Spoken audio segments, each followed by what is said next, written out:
Hello everyone. तो पिछले lecture में हम लोगों ने डाइजेस्टिव सिस्टम को डिस्कस किया था। हम लोग जाने थे कि कॉम्प्लेक्स फूड को हम लोग छोटे छोटे मॉलिक्यूल्स में तोड़ते हैं, फिर उससे हम न्यूट्रिएंट्स को निकालते हैं जिससे हमारी बॉडी जो है न्यूट्रिएंट्स को यूज़ कर सके।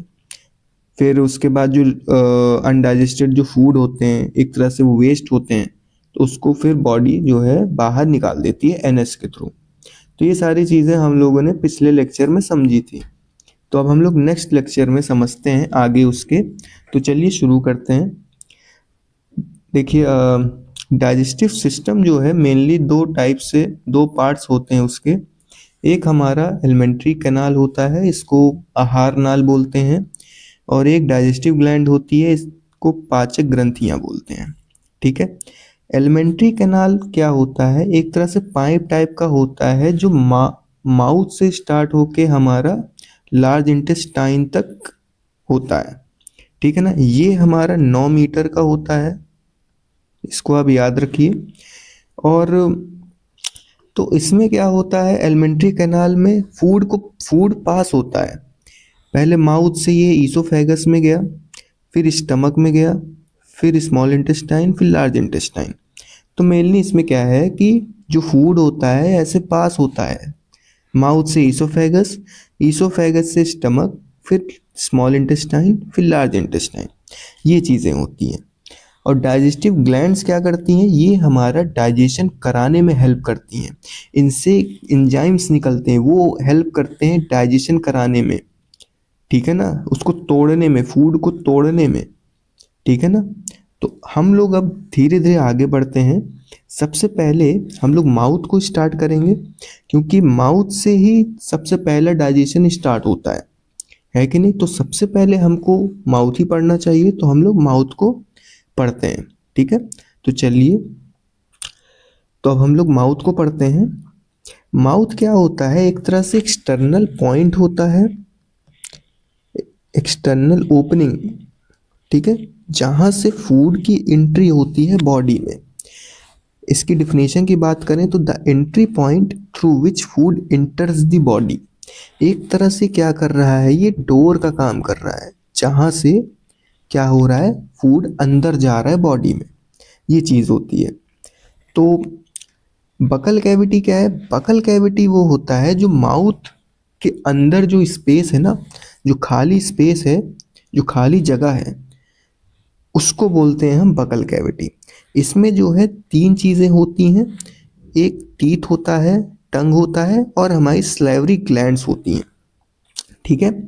तो सबसे पहले अब हम पढ़ते हैं टीथ के बारे में। तो चलिए हम लोग सबसे पहले टीथ की शुरुआत करते हैं। तो टीथ पढ़ने से पहले इसका इसको क्या कहते हैं, study of teeth is called odontology. ये आपको ध्यान रखना है, एग्जाम में डायरेक्ट क्वेश्चन आते हैं। ठीक है। तो इसको आप समझिए। तो टीथ के बारे में समझना है, तो टीथ क्या करता है, जो कॉम्प्लेक्स फूड होता है उसको मतलब बस उसके छोटे छोटे पार्ट्स कर देता है, मतलब कि इसको एक तरह से फिजिकली तोड़ देता है, जैसे मैकेनिकल डाइजेशन करा देता है, मैकेनिकल डाइजेशन। ठीक है, क्योंकि फिजिकली तोड़ रहा ना। मैकेनिकल डाइजेशन क्या होता है, सबसे पहले माउथ में जो है ना दो टाइप के डाइजेशन होते हैं, एक मैकेनिकल डाइजेशन होता है और एक केमिकल डाइजेशन होता है। सर ये क्या होता है, पहली बार सुन रहे हैं? तो बताते हैं आपको। मैकेनिकल डाइजेशन में ये होता है कि जैसे मान लीजिए जो फूड है उसको हम छोटे छोटे बस पार्ट में तोड़ रहे हैं, उसका नेचर चेंज नहीं कर रहे हैं, तो उस चीज़ को हम मैकेनिकल डाइजेशन कहते हैं। और केमिकल डाइजेशन वो होता है कि इसमें क्या होता है, जब मान लीजिए जैसे माउथ में क्या है, माउथ के अंदर स्लाइवरी ग्लैंड्स होती हैं। स्लाइवरी ग्लैंड जो है टाइलिन नाम का एक एंजाइम सिक्रीट करती हैं।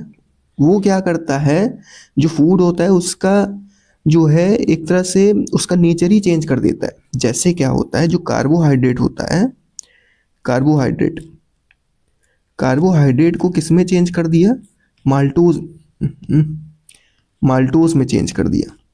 ठीक है, या ठीक है। तो एक तरह से नेचर चेंज हो गया। तो इस चीज़ को हम कहेंगे केमिकल डाइजेशन। तो आपको ध्यान रखना है कि माउथ में जो है दो टाइप का डाइजेशन होता है।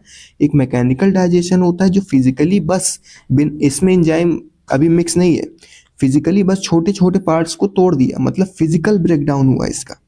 और केमिकल डाइजेशन में क्या होता है कि इस एंजाइम मिलकर इसको इसमें एक तरह से कार्बोहाइड्रेट से माल्टोज में चेंज कर दिया, मतलब नेचर ही चेंज कर दिया। तो ये चीज़ होती है। तो अब हम लोग समझते हैं कि बाकी जो सलेवरी ग्लैंड्स है उसके बारे में हम लोग नेक्स्ट लेक्चर में अच्छे से पढ़ेंगे, अभी ज़रूरत इतनी थी, ठीक है। तो अब हम समझते हैं टीथ के बारे में। ये जैसे एक टीथ है, तो जैसे आपने अपने ही दांत देखे होंगे, जो सबसे पहला जो पार्ट होता है वो जैसे ये आपको विजिबल होता है। जो विजिबल पार्ट है इसको क्राउन बोलते हैं। जो विजिबल पार्ट है जो आप देखते हैं इसको हम क्राउन कहते हैं। सर ये इनेमल क्या होता है? इनेमल क्या होता है? ये जो क्राउन है ना, इसी पे एक लेयर होती है वाइट कलर की, ये बहुत हार्ड होता है, इसी को ही जो है हम इनेमल कहते हैं। The hard outer covering of a tooth, ठीक है ना। और सबसे इम्पॉर्टेंट, ये plus calcium phosphate plus calcium carbonate से बना होता है। ये कैल्शियम कार्बोनेट, इस चीज़ को आपको देखना पड़ेगा। ये चीज़ आप ध्यान रखिएगा क्योंकि इससे डायरेक्ट क्वेश्चन आता है, पूछता है कि एनेमल किससे बना हुआ है? कैल्शियम फॉस्फेट और कैल्शियम कार्बोनेट, सबसे ज़्यादा मात्रा इसकी रहती है, तो इसीलिए अधिकतर यही पूछता है कि ये किससे बना है, तो यही आंसर होता है, ठीक है ना। तो ये चीज़ होती है। अगर हम और अंदर इसको, अगर दांत को अगर हम काट के देखें तो इसके अंदर जब जाओगे तो ये तो चलो इनेमल हो गया, इसके अंदर जो है डेंटिन इसको बोलते हैं, इस पार्ट को। और इसके भी अंदर ये जो है ना, ये चीज़, ये इसके अंदर ये चीज़, ये जो है ना, ये हमारा पल्प कैविटी होती है। इसमें हमारा ब्लड वेसल होता है और नर्व्स होती हैं, ठीक है ना। ये होता है इसमें। तो अब हम लोग आगे समझते हैं। तो अब हम जानते हैं कि चाइल्ड टीथ, जो छोटे बच्चे होते हैं उनके क्या होते हैं? मिल्क टीथ होता है। तो इनका जो है मिल्क टीथ होता है, 20 होते हैं टोटल, 20 होते हैं। और ये जो 20 होते हैं ये एक बार उगते हैं, उसके बाद फिर टूट जाते हैं, फिर दोबारा आते हैं। तो ये एक तरह से टेम्परेरी टीथ हुआ। तो इसका फॉर्मूला जो होता है ये होता है 2102।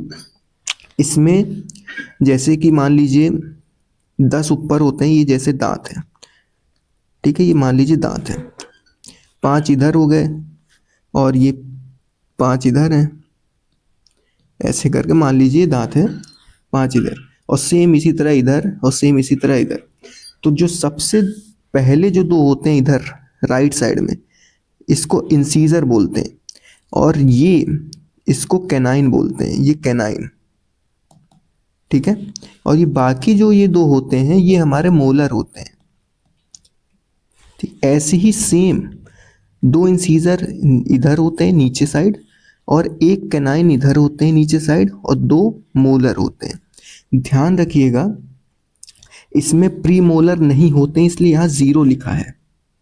यहाँ देखिए 2102, 2 इंसीजर, ये इसको कह रहा है। 0 मतलब क्या हो गया, मतलब 1 क्या है? कैनाइन है ये, ठीक है। और ये 0 जो है ये प्री मोलर है, होता ही नहीं है इसलिए 0 है। और 2 क्या है? मोलर, ये, ठीक है ना। तो उसी तरह इधर भी होता है सेम, ये चीज़ होती है। तो चलिए अब हम लोग आगे देखते हैं। अब एडल्ट टीथ की अगर बात करें तो ये टोटल 32 होते हैं। तो 32 को हम लोग समझते हैं। इसका जो डेंटल फॉर्मूला, ये टूथ फॉर्मूला जो है, मतलब टीथ फॉर्मूला 2123 होता है। तो सबसे पहले हम समझते हैं, ये इसको ऐसे आधा कर देते हैं, 8 इधर होंगे, 8 इधर होंगे, 8 इधर होंगे, 8 इधर होंगे, ठीक है ना। एक मिनट, एक सेकेंड, ठीक है। तो 8 इधर होंगे नीचे, 8 ऊपर होंगे, 8 इधर होंगे और 8 इधर होंगे। तो ये जो सामने वाले जो 2 दांत है ना, इसको इंसीजर बोलते हैं, 2, तो ये 2 लिखा है इधर साइड। और ये भाई साहब जो है, ये जो पॉइंटी टाइप का है, मतलब कि ये जो नोक टाइप का है ना, नुकीला टाइप का होता है, इसको कैनाइन कैनाइन बोलते हैं। ये एक होता है इधर साइड। और ये 2 जो हैं, ये दो, एक ये वाला, एक ये वाला, ये हमारा प्रीमोलर होता है 2। और ये लास्ट के जो 3 है, ये हमारा मोलर होता है। ठीक है, ऐसे ही सेम नीचे होते हैं, उसी तरह सेम इधर हुए और इधर हुए, तो ये होता है। इसको आपको ध्यान रखना पड़ेगा। तो एडल्ट में इंसीजर कितना होता है? 8 होता है।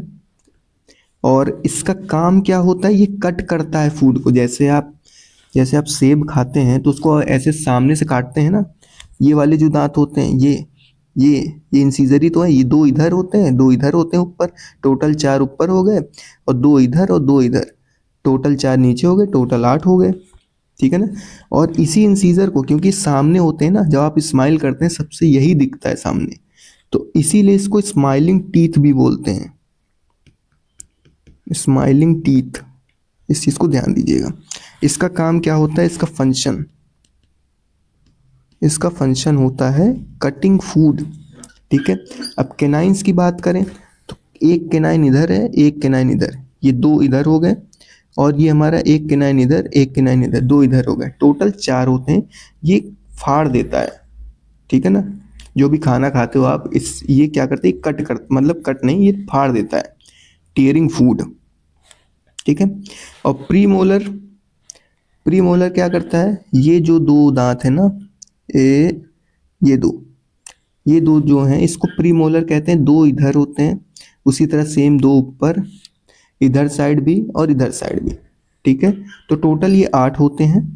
इसका काम है ग्राइंड करना, इसको पीसना, है कि नहीं? इसको पीस देना, मतलब जो खाना होता है उसको पीसता है ये। और मोलर क्या करता है? इसको और हैवी ग्राइंड करता है, और ज़्यादा पीसता है। तो ये चीज़ होता है। और मोलर होता है हमारा 12 होते हैं। ठीक है। जैसे 3 इधर होते हैं, 3 इधर होते हैं, 3 ये हो गए, 3 ये हो गए, टोटल 12 हो गए। तो इस चीज़ को आपको ध्यान रखना है। तो चलिए अब हम लोग और आगे बढ़ते हैं। तो एक सेकंड। ठीक है। अब बात करते हैं विजडम टीथ। विजडम टीथ क्या होता है? विजडम टीथ जो है, एक तरह से ये हमारा थर्ड मोलर होता है। जो थर्ड मोलर होता है उसको कहते हैं। कंफ्यूज नहीं होना है कोई, मतलब जो 3 मोलर होते हैं ना, 3 मोलर होते हैं, इसके बाद वाला विजडम टीथ नहीं होता, इसके बाद होता ही नहीं है। यही जो तीसरा मोलर होता है, इसी को ही विजडम टीथ कहते हैं। समझ रहे ना? यही होता है विजडम टीथ। थर्ड मोलर को बोलते हैं विजडम टीथ। टोटल 4 होते हैं। ठीक है ना। और इसको वेस्टिजियल ऑर्गन बोला जाता है। क्यों बोला जाता है? क्योंकि ये, जैसे मान लीजिए, ये 17 उम्र या 18 के बाद ही आता है, तो इसीलिए क्या आप उसके पहले आप जिंदा नहीं थे क्या? मतलब क्या आप उसके पहले खाना खा नहीं पा रहे थे क्या सही से? तो एक तरह से इसको, ये चाहे हो चाहे ना हो, कोई फर्क नहीं पड़ता है। अधिकतर क्या होता है कि ये टेढ़ा निकलता है। जैसे ये 2 मोलर हैं, तो क्या होता है, इधर थर्ड मोलर आना चाहिए, ये क्या ऐसे तिरछा आने लगता है। तो इससे क्या होता है, ये वाला भी मोलर खराब होने लगता है, तो फिर पेन होता है, तो फिर इसको निकलवाना पड़ जाता है। तो इसीलिए ये वेस्टिजियल ऑर्गन है, इसका कोई मतलब नहीं, चाहे हो चाहे ना हो। तो ये चीज़ होती है। अब हम समझते हैं थीकोडोंट क्या होता है। थीकोडोंट ये होता है कि जैसे जो दांत होता है ना, वो नीचे से फंसा हुआ है गम्स में, मसूड़ों में ऐसे फंसा हुआ है ना, तो मतलब जो चीज़ फंसी होती है उसको थीकोडोंट कहते हैं। और डाइफोडोंट क्या होता है? जो दांत, जैसे मतलब क्या है कि जैसे हम लोग का पहले जो 20 दांत होता है, एक बार टूटता है फिर दोबारा आता है, तो 2 बार आ रहा ना, तो वही चीज़ ये डाइफोडोंट, इसी चीज़ को डाइफोडोंट कहते हैं। और हेट्रोडोंट क्या होता है? हेट्रोडोंट ये होता है कि जो दांत होते हैं वो डिफरेंट होते हैं। जैसे हमारे में इंसीजर भी है, कैनाइन भी है, और प्रीमोलर, प्रीमोलर, तो इनका फंक्शन भी अलग है और साइज भी अलग है। तो ये एक तरह से अलग अलग होते हैं। हेट्रो मतलब होता है एक तरह से डिफरेंट, तो इसीलिए इसका मतलब क्या होता है, अलग अलग, ये चीज़ होती है। और होमोडोंट क्या होता है? होमोडोंट होता है जिसका जो दांत होता है एकदम सेम होते हैं, जितने दांत है सारे सेम होते हैं, उसका साइज भी सेम होता है, उसका फंक्शन भी सेम होता है, तो उसको होमोडोंट कहते हैं। जैसे कि फिश में होता है, ठीक है ना, ये चीज़ें होती हैं, और फ्रॉग्स में भी होता है। तो ये चीज़ें हैं इसमें, ठीक है। और बस फिर आज के लिए इतना ही। फिर हम लोग अब नेक्स्ट लेक्चर में अगले कंसेप्ट को देखेंगे। फिर ऐसे धीरे धीरे करके हम लोग आगे बढ़ेंगे, ठीक है ना, एक एक चीज़ों को अच्छे से समझेंगे। तो चलिए फिर हम लोग नेक्स्ट लेक्चर में मिलते हैं।